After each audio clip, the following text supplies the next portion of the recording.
Well, here we are at Mohun Island. We're in the north section of Mohun Lake. And I'm camping on the island tonight. And this is my new boat.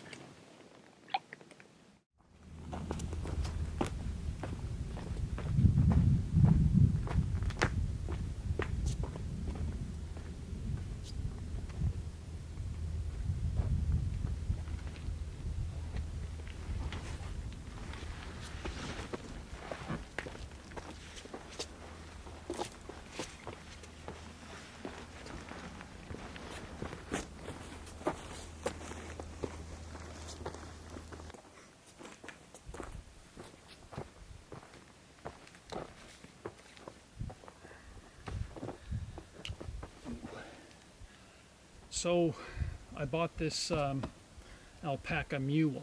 It's 2019. I got with the cargo fly. Now as you notice, I don't have a backpack. Now I'm not portaging or anything on this trip. I'm just out for the first try at using this boat and see how it works. And my aim is to use it on the Bowron in October sometime. But so far, I mean, it was a short paddle, not very far. The boat handles well. It's, I'd almost say it's the perfect size for me. And you're not going to believe how much gear is in this boat. So I'm going to show you the gear. It is kind of crazy what this boat can hold. So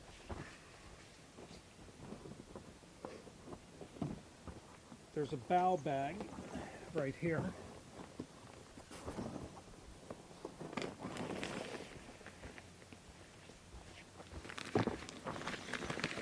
And this is for your cameras, anything you need to get access to, a jacket, you know, maybe some gloves depending on the time of year. And it's waterproof. And this will float depending on how much weight you have in it. But it's a great little addition, and you definitely want to get the bow bag. And I actually wish they made one a little bit bigger. That would be great. But I'll show you what's in the bow bag later. For now, I'm just going to lay it out of sight.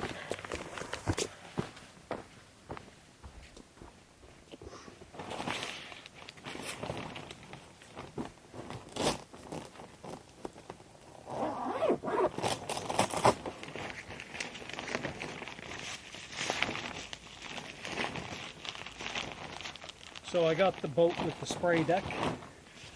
It's definitely worthwhile.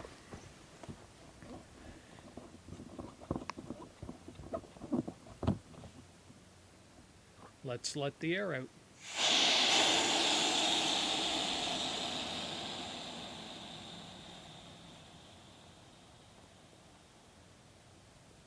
Now something you want to do, you want to try and keep the cargo zipper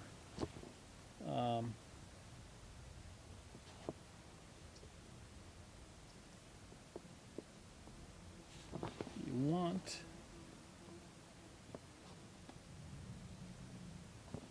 keep the cargo zipper clean, because any bit of grime that gets in this zipper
2 bags of gear.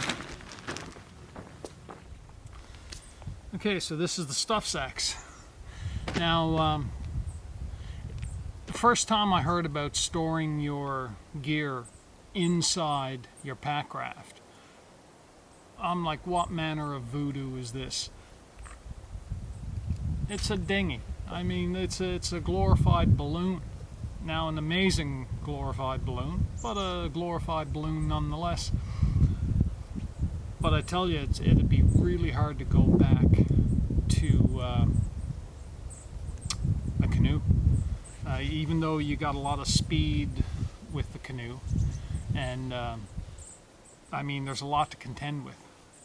But I'm loving these Packrafts. I'm loving them so much. I think I have 4 now in my collection. I seem to be saving them. Anyway, I'll show you what I brought. Now keep in mind, I'm only doing this to prep for my trip in October. So this is just to see how the boat handles with a load and see what kind of load it can take. Okay, I've got a DD super light tarp.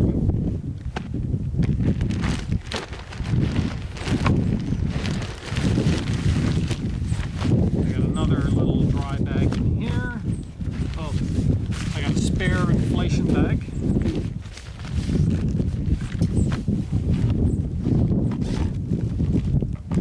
Oh, got a lot of little incidentals.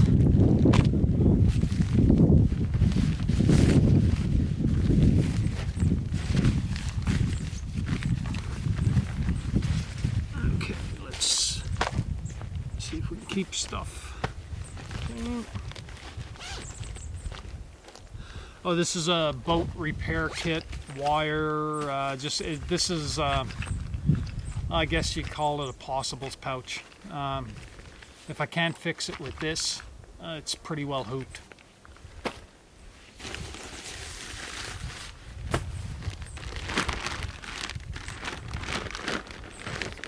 Oh! Look at this.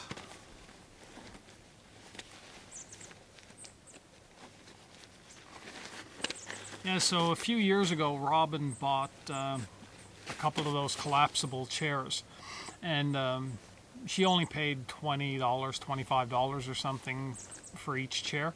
They were really cheap.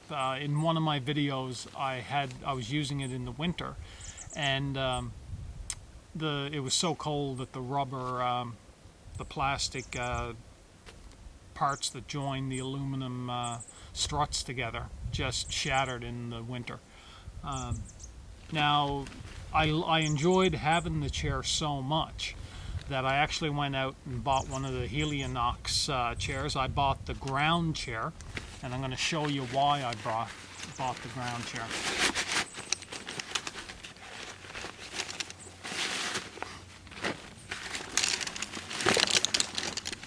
Let's put this thing together.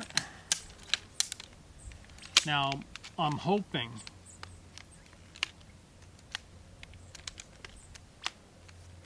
that Helionox uses a better plastic than what was on the ones we had. Because anything can work in the summer. I want it to work in the winter. So there it is. Now the reason I went with the ground chair is because of the base.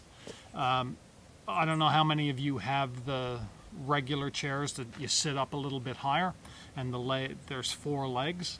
Well, I love the chair, but in soft ground, in snow, I could not get that thing to stop from digging into the snow. So I went with the ground chair. I mean, just because we're out camping, doesn't mean we don't have to try and be civil or civilized, whatever the English say. Okay, my Thermarest sleep pad.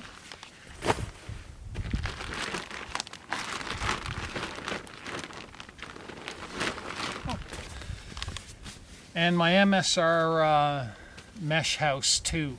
I didn't want to bring the duplex. It's summer. I don't even know if I'm going to set this up. I might just sleep in my Jervin bag, but we'll see.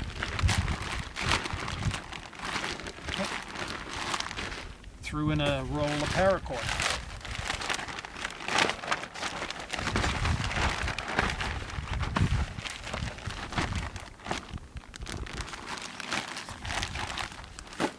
So this was in my port side. I can't believe all this fit inside my boat.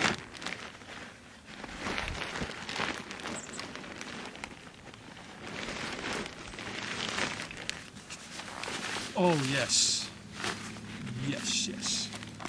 There's some Tyvek tape that you need with the alpacas. In the worst case scenario, you can build a boat out of Tyvek. This stuff is worth it to have. You shouldn't go pack rafting without it. Okay, let's get even more civilized.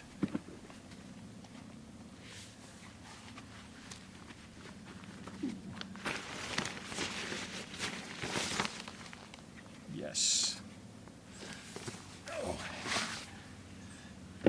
Yeah, I had to get up at 4 o'clock this morning. It's 3:15 now. I had to catch a ferry over to Vancouver Island and then drive up to Campbell River and come to Morton Lake. So I'm a little bit woogie. But I'm finding my bearings, so. First aid kit.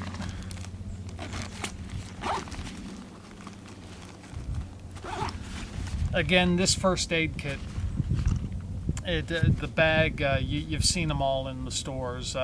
There's probably nothing original left in my first aid kit. Most of it now is stuff that I added in, swapped out stuff that was no good, and the bag's okay, and this is a Savato sack, so I guess I may as well put this stuff over here.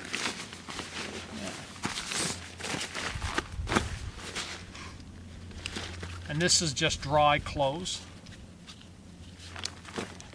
Yeah, I just got dry sleep clothes in this. Shirt, a woolly balaclava, a light one, merino wool. That's not going to get cold enough for that. Just an extra pair of long johns. Yeah, just stuff I'd... And even though it's inside the boat, inside a dry bag, I put it in another dry bag because you want dry clothes. Oh, here, let's do this.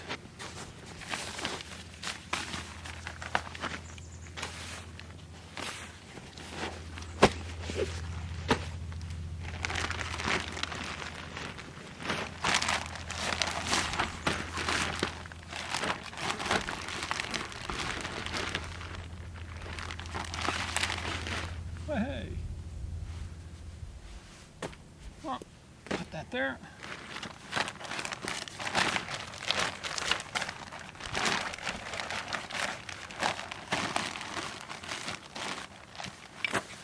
Now this is my Jervin bag, but I did something with my Jervin bag.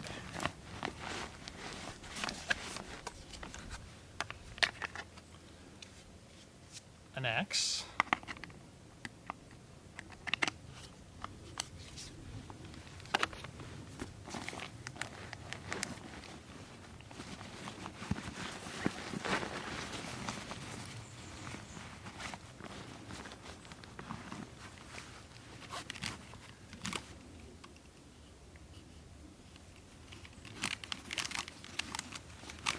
So for the mesh house,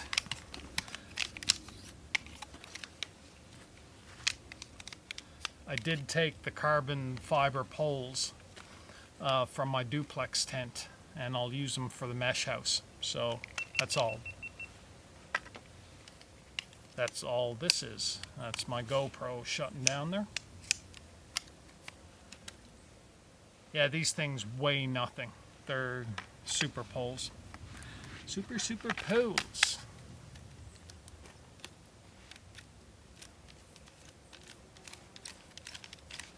Okay.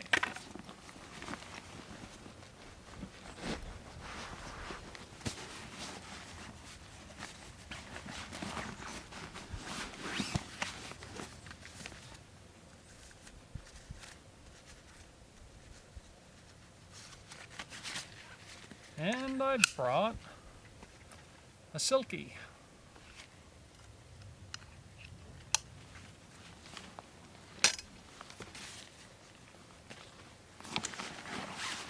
And of course the German bag.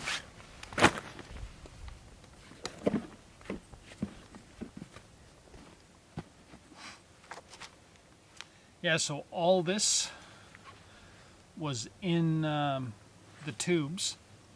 I had a small waterproof backpack that I just put the big camera in and the Joby tripod. What else? Yes, I will show you this thing.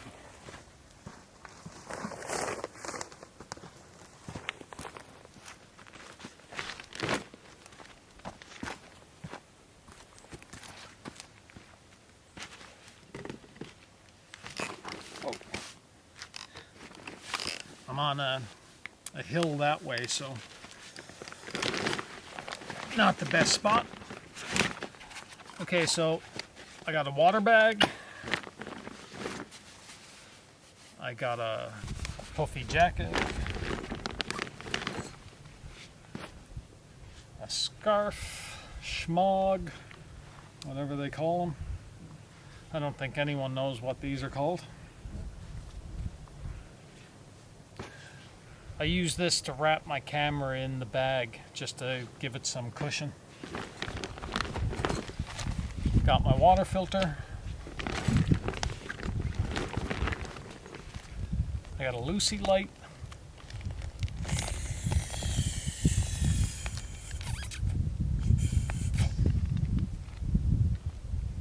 Yeah, these things are like $10 or something. And they charge. Just leave them in the window in your house or something. Not somewhere that gets really hot. Don't leave them in your car on the dash because it'll melt the plastic. It's not the most durable plastic out there. They're no good in the wintertime. This stuff just shatters. Trust me. But in the summertime, great light. Awesome light. A notepad, sunglass case, GoPro shit, some lip balm, which I should probably put on.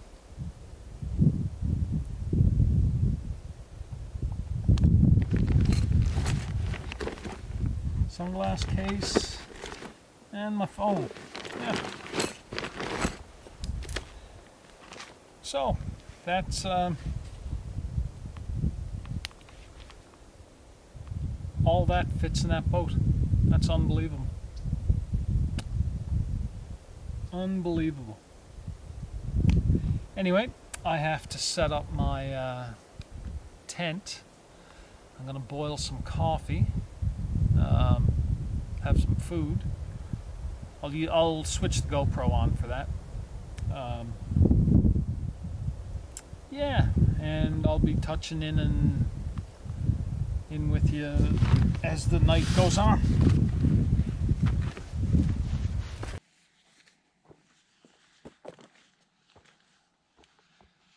Okay, so I want to reinflate the boat just to play around, go explore. There's a hidden lake over there. I want to go explore that. And yeah, we'll see. I'll take you through the process. So we got an inflation bag. It's got a screw-on nozzle that connects to the boat, and the old ones used to pop out. It was a twist lock, and they used to pop out, and they were kind of frustrating. They worked, but they definitely didn't work as well as this. So I'll inflate the boat. Okay, the zipper, you got to make sure is clean and lubricated. I lubricated it before I came here, so it should be good. There's a valve, a pressure valve in it that once the boat reaches a certain pressure, prevents the air from escaping back out that you pump in, which is good. It's not totally airtight. The valve cap is what keeps the air in it, but it just makes it a bit easier for you when you're pumping the boat up.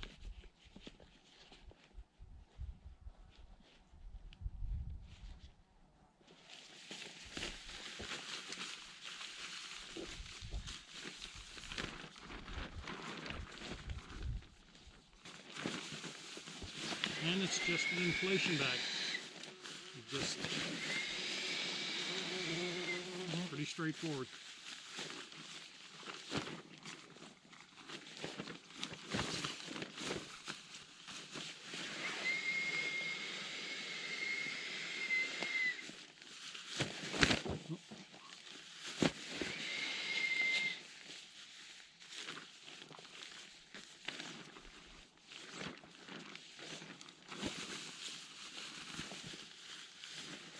So all you're doing is catching the air in the bag and then forcing it out.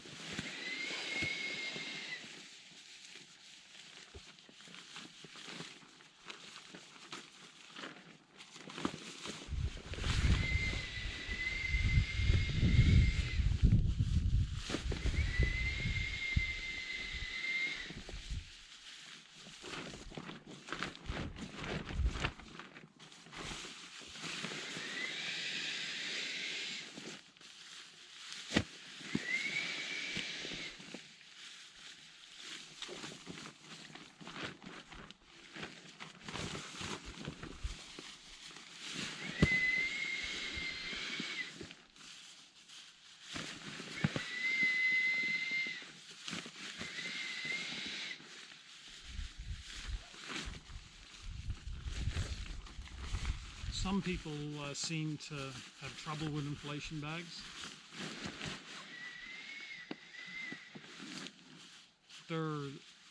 It's an ingenious way to pump your boat up. My Feathercraft uses a double action pump, and this is far superior. I mean, I'm going to top the boat off with my breath, but this boat's ready to go now, and that took only a couple of minutes. So then you just unscrew it.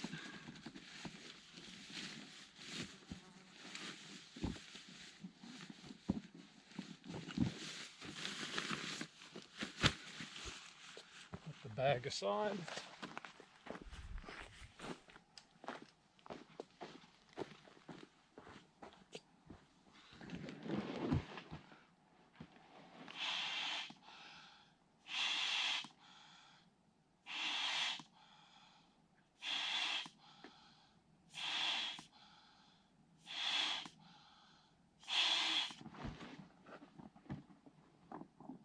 And put the cap back on.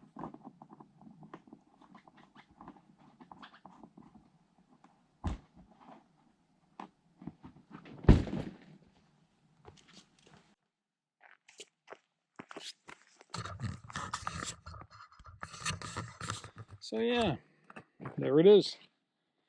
The Alpacka Mule.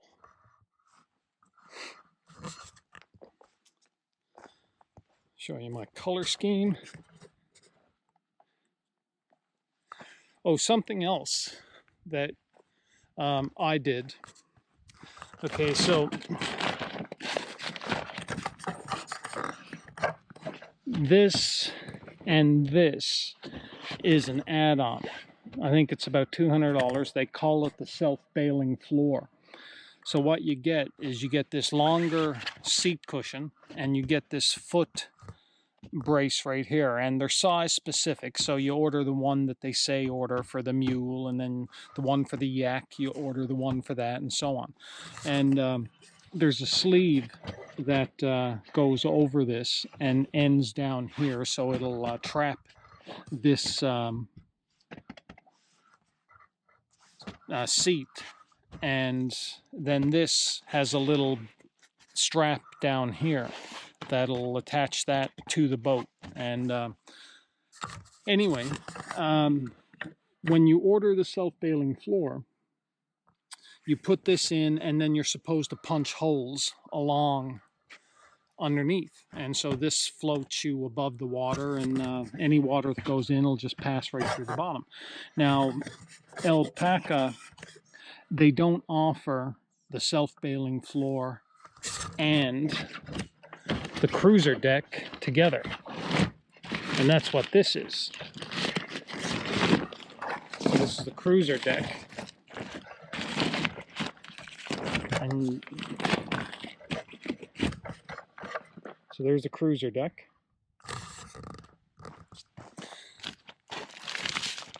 And there's a collar for your torso.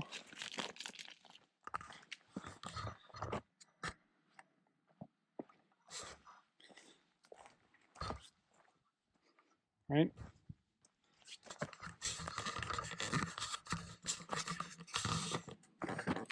So Alpacka doesn't offer the self-bailing floor and the cruiser deck. So what you have to do is order the boat and then order the do-it-yourself self-bailing floor.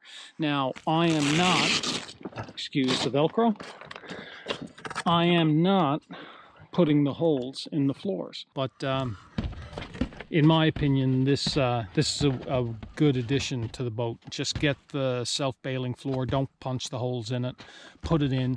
This also protects your boat from your feet. You can see already my footprints from pressing up against this. So this is more heavy duty than this, and it'll take a lot of abuse, and you'd really have to be hard on this to wear it out in a few years. But yeah, it's a good addition.